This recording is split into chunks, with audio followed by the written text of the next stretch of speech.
सह्याद्रीतील अस्वलांचा उत्तरेकडील सगळ्यात शेवटचा अधिवास म्हणजे साताऱ्यातील जोर जांभळी कॉन्झर्वेशन रिझर्व. आजच्या जागतिक अस्वल दिनी जाणून घेऊया सह्याद्रीतील अस्वलांच्या या शेवटच्या ठिकाणाविषयी. नमस्कार, महा MTBमध्ये आपलं स्वागत. भारतात आढळणाऱ्या अस्वलांच्या 4 प्रजातींपैकी महाराष्ट्रातील जंगलात फक्त इंडियन स्लॉथ बेअर ही प्रजात आढळते. सह्याद्रीच्या खोऱ्यात देखील हेच अस्वल अधिवास करते. काळ्या रंगाचे लांब केस आणि छातीवर घोड्याच्या नालेच्या आकाराचा पांढरा पट्टा ही त्याची ओळख. अस्वलांमध्ये नर आणि मादी हे दिसायला सारखेच असल्यामुळे दूरवरून पाहून त्यांचे लिंग ओळखता येत नाही. त्यांचा प्रजनन हंगाम हा उन्हाळ्यात असतो. आपल्या लहान डोळ्यांमुळे आणि कानावरील केसांमुळे अस्वल दूरवरचं श्रवण करण्यास असक्षम असतात, परंतु त्यांचे श्रवण इंद्रिय अधिक तीक्ष्ण असल्याने त्यांची वास घेण्याची क्षमता अधिक चांगली असते. अस्वल 1 ते 1.5 किलोमीटर अंतरापर्यंतचे वास चांगल्या पद्धतीने घेऊ शकतात. तसेच 2 ते 3 फूट जमिनीखाली असलेल्या शेणकिड्यांच्या अळ्यांचा तसेच कीटक, वाळवी, मुंग्या, कंदमुळं इत्यादींचा वास घेऊन शोध लावू शकतात. तसंच मजबूत हातांच्या धारधार वक्र नखांनी जमीन उखरून जमिनीत आढळणारे कंद, कीटक हे खोदून खाऊ शकतात. कोकणात अस्वलांचा अधिवास आढळत नाही.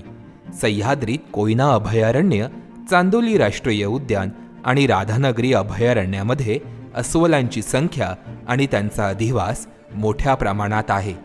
कोयना आणि चांदोली मिळून निर्माण झालेल्या सह्याद्री व्याघ्र प्रकल्पाच्या एकूण क्षेत्रापैकी 34% क्षेत्रावर अस्वलांचा अधिवास आहे.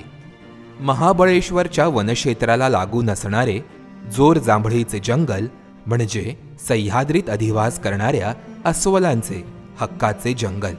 वाईपासून सुमारे 25 किलोमीटर अंतरावर 6,511 हेक्टर क्षेत्रावर हे जंगल पसरलंय.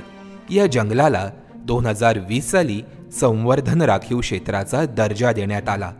समृद्ध जैवविविधतेसाठी ओळखल्या जाणाऱ्या या जंगलातील वन्यजीव भ्रमणमार्ग हा कोयना वन्यजीव अभयारण्याला जोडला जातो.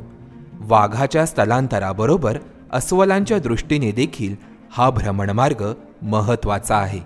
सह्याद्रीच्या पर्वतरांगेचा विचार केल्यास उत्तरेकडे जोर जांभळी हे अस्वल आढळण्याचे शेवटचे ठिकाण आहे. म्हणजेच त्यावरच्या भूप्रदेशात अस्वल आढळत नाहीत. जोर जांभळीच्या जंगलातील अभ्यासादरम्यान वन्यजीव अभ्यासक श्रीकर अष्टपुत्रे यांना कॅमेरा ट्रॅपमध्ये अस्वलाच्या अधिवासाचे पुरावे मिळाले आहेत. जोर जांभळीच्या खोऱ्यात अस्वलांच्या अधिवासाच्या दृष्टीने गुहा आणि मोकळ्या पठारासारखे पूरक असे अधिवास आहेत. त्यामुळे या ठिकाणी अस्वल चांगल्या संख्येने आढळतात. या उलट सह्याद्री व्याघ्र प्रकल्प आणि राधानगरी वन्यजीव अभयारण्याला जोडणाऱ्या वनपट्ट्यांमध्ये अस्वलांचा अधिवास नाही. या दोन्ही संरक्षित वनक्षेत्राला जोडणाऱ्या वनपट्ट्याचे सरळ रेषेतील अंतर हे साधारण 60 किलोमीटर असून या पट्ट्यामध्ये संशोधकांना अस्वलांच्या अधिवासाच्या खुणा सापडलेल्या नाहीत. तुम्हाला आमचा हा व्हिडिओ कसा वाटला हे आम्हाला कमेंट करून नक्की कळवा आणि अशाच वन्यजीव विषयक व्हिडिओंसाठी महा MTBला फॉलो करा. धन्यवाद.